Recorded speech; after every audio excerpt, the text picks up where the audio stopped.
भारत और अमेरिका के बीच बहुप्रतीक्षित ट्रेड डील पर बात एक बार फिर से अटक गई है। वॉशिंगटन में भारत की high level negotiation team America से लौट आई है, लेकिन इस बार भी डील फाइनल नहीं हो पाई है। भारत की सख्त शर्तों के सामने अमेरिका को सोचने पर मजबूर होना पड़ेगा। दरअसल भारत की पोजीशन इस बार पूरी तरह से साफ है कि अगर अमेरिका को डील चाहिए तो भारत की कृषि और ऑटो सेक्टर की सुरक्षा को समझना होगा। भारत ने यह भी साफ कर दिया है कि वो कोई भी ऐसा समझौता केवल दिखावे के लिए नहीं करेगा जिससे उसकी घरेलू इंडस्ट्री को नुकसान हो, और यही बात अमेरिका को चुभ गई। ये चीज आपको बताती है कि जो वो कह रहा है कि ये मेरी पॉलिटिकल लाइफ का या मेरी पॉलिटिक्स के अंदर बहुत बड़ा इवेंट है, because European Union is all set for a free trade agreement with India. They are all set for a free trade agreement with India, so I think that matters a lot. और दूसरी इसमें बात ये भी है कि जैसे कहते हैं ना कि डिफरेंट किस्म के कनेक्शन जो हैं वो एस्टैब्लिश अब होंगे। अब ये टैरिफ्स कम होंगे, बहुत सारी चीज़ें होंगी, तो इंडिया जारी बात है इसमें एक इंसेंटिव में आएगा कि इंडियन मार्केट्स खुलेंगे। ये डोनाल्ड ट्रंप के जितने सपोर्टर्स हैं सारा time art of the deal, art of the deal, art of the deal बोलते रहते हैं, लेकिन एक्चुअली में जो आर्ट ऑफ द डील चल रही है वो भारत से चल रही है, उसको एक्चुअली मानना इनके लिए काफी डिफिकल्ट होगा। मोदी साहब का जो स्टाइल है is a patient negotiation, and Bharat की तरफ से क्वाइट नेगोशिएशन इज देयर। अब भारत ने कुछ मूव्स करे हैं जहां पर ट्रंप को थोड़े से झटके लगेंगे कि पहले तो आपने बोला कि साहब ऐसा है, अच्छा ट्रेड डील, हाँ ठीक है, देखते हैं, थोड़ा बाद में बात करेंगे, we will talk in August and this and that करके आप वहां से भी वापस आ गए हैं। भारत राइज कर रहा है, ये कोई भी कंट्री अपने सामने राइज होता हुआ ये देख नहीं सकते, इसलिए जो हमारा ग्लोबल ट्रेड है ये उसे रोकना चाहते हैं ताकि भारत को हिट किया जाए। हमारा फार्मा और टेक्सटाइल ये दो वो इंडस्ट्रीज हैं जिसे वेस्ट हिट करना चाहता है, और इंडियन जो बैंक्स हैं वो भी बैन किए जाएंगे कि जो हम फॉरेन में अपनी ब्रांचेस को चलाते हैं, यूएस का लेन देन होता है डॉलर्स का, ये बंद हो जाएगा, हमें स्विफ्ट सिस्टम से बाहर निकाल दिया जाएगा जैसे रशिया को निकाला। Prime minister Narendra Modi Britain का दौरा करने वाले हैं। इससे पहले यूरोपियन यूनियन की ओर से रूस के तेल पर लगाए प्रतिबंधों पर भारत ने अपना रुख साफ कर दिया है और यूरोपियन यूनियन को चेतावनी भी जारी कर दी है। भारत ने कहा कि हम वही करेंगे जो हमें करना है। दरअसल विदेश सचिव विक्रम मिस्री ने रूसी तेल खरीदने को लेकर भारत पर बढ़ रहे पश्चिमी दबाव के बारे में पूछे गए सवालों के जवाब दिए। इस दौरान उन्होंने स्पष्ट कर दिया कि भारत की ऊर्जा जरूरतें सबसे पहले आती हैं।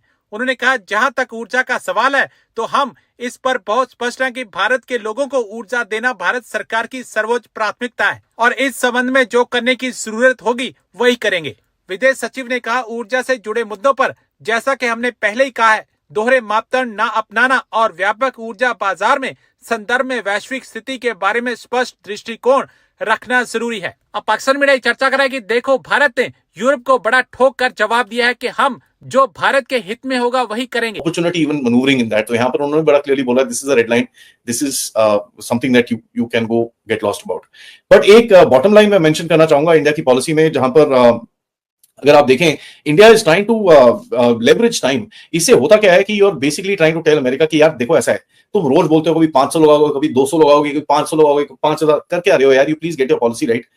ऐसे नहीं बात हो सकती। हम एक ट्रेड डील में बैठ के नेगोशिएट कर रहे हैं, सडनली न्यूज आती है जी ब्रिक्स कंट्रीज की ओर 500% टैरिफ आएगा। Now how do I put that into the trade deal? You can't keep on doing this unilaterally. So एक लेवरेजिंग कर रहे हैं आप यहाँ पर, यू टेलिंग देम यार listen, you get your house in order, उसके बाद थोड़े टाइम के बाद बात करेंगे। एंड हम लोग कोई इमीडिएट मार्केट एक्सेस की तरफ नहीं जा रहे कि आप हम अच्छा इंडिया तुम अपना मार्केट खोल दो तब हम आपको टैरिफ रिलीफ करेंगे। इस डायरेक्शन में we are not willing to talk. So that's something which is very clear. And ऐसा ही hard stand we are also seeing being taken from India towards ASEAN. And यहाँ पर let me just say this, मेरा जो personal एक appreciation for Piyush Goyal just went up multifold जब मेरे को दो चीजें पता चली कि अमेरिकन इतना गुस्सा हो रखे हैं पीयूष गोयल से कि ओपनली बोलते हैं यार don't send this guy for negotiations, and India उसी को भेज रहे हैं वहां पर बार बार। एंड ऑफ कोर्स उन्होंने जो स्टेटमेंट दिया अबाउट आसियान के साथ जो एफटीए था, he gave a very hard statement and I think that was one of the best. He actually told all of them don't act like China's B team and they got perturbed in this thing, क्योंकि अभी आप बोल रहे हैं कि भाई ये FTA हम लोग कैंसिल करने वाले हैं। So there is another hard stand. देखिए हार्ड स्टैंड लेना होता है, and again I am comparing the style of India and USA. Hard stand आप फिर भी ले सकते हो विदाउट क्रिएटिंग द तमाशा that America creates, and still go for your strategic protectionism जिस तरह आपको रखना है। And we will not be signing on to anything that comes our way. ये एक मैसेज आप भेज रहे हो। ये मैसेज को सुन के EFTA जो नॉर्वे, स्विट्जरलैंड, आइसलैंड एंड लिechtenstein के साथ आपने जो डील करा है, 100 billion investment pledged over 15 years, small countries but in any case IP friendly tech transfers, pharma export recognition, Switzerland is very important, वहां पर सारे विंक विंक टेढ़े मेढ़े पैसे रहते हैं, तो वो भी आपको चाहिए। So there a lot. ठीक है, UAE के साथ आपने CEPA किया था 2022 में, ऑस्ट्रेलिया के साथ 2022 में किया, UAFTA you've done in 2025, EFTA in 2025। I think EU भी जल्दी हो जाएगा, and Mercosur region which is the Latin American trade countries, उनके साथ भी कुछ हो जाएगा, apart from ASEAN if they come to their senses and start doing stuff. That's how you get results. Art of the deal is about getting results without making much noise. ठीक है, you can keep making noise and have that part of your this thing, which I feel कई जगहों पे Trump को उनको result मिला है, where in Europe में सबसे बड़ी अचीवमेंट उसको उसकी जो आई है, that he doesn't need to himself fund Ukraine. अब यूरोप उससे सामान खरीद के यूक्रेन को देगा, so he's going to earn some money out of it. ठीक है, he's had some victories, but you know वो अमेरिका है, ये भारत है। That's a $30 trillion economy. This is a $4 trillion economy, and the results that we are getting with our system, I think, are much better. Bharat rise कर रहा है, ये कोई भी कंट्री अपने सामने राइज होता हुआ ये देख नहीं सकते। इसलिए जो हमारा ग्लोबल ट्रेड है ये उसे रोकना चाहते हैं ताकि भारत को हिट किया जाए। हमारा फार्मा और टेक्सटाइल, ये दो वो इंडस्ट्रीज हैं जिसे वेस्ट हिट करना चाहता है, और इंडियन जो बैंक्स हैं वो भी बैन किए जाएंगे कि जो हम फॉरेन में अपनी ब्रांचेस को चलाते हैं, US का लेन देन होता है डॉलर्स का, ये बंद हो जाएगा। हमें स्विफ्ट सिस्टम से बाहर निकाल दिया जाएगा, जैसे रशिया को निकाला है। और जो वेस्टर्न टेक्नोलॉजी जिसका ये हमें बोलते हैं कि हम आपको देंगे, वो देनी बंद कर देंगे। दिया कुछ नहीं है, प्रॉमिस तो इन्होंने 5 साल पहले भी किया था, आपको हम GE का इंजन देंगे, नहीं दिया है। और जो कैपिटल जो इनफ्लो होते हैं हमारे कंट्री के अंदर, जो पैसा आता है इन्वेस्टमेंट के लिए, उसे रोक दिया जाएगा। जो हमारी शिपिंग लाइंस हैं, जब उसकी इंश्योरेंस है वो UK से होती है, वो भी बोल दिया, वो भी आपकी हम बंद कर देंगे, ताकि आपकी शिप कोई जाएगी नहीं, ना सामान जाएगा, आपकी कंट्री का भट्टा बैठ जाएगा।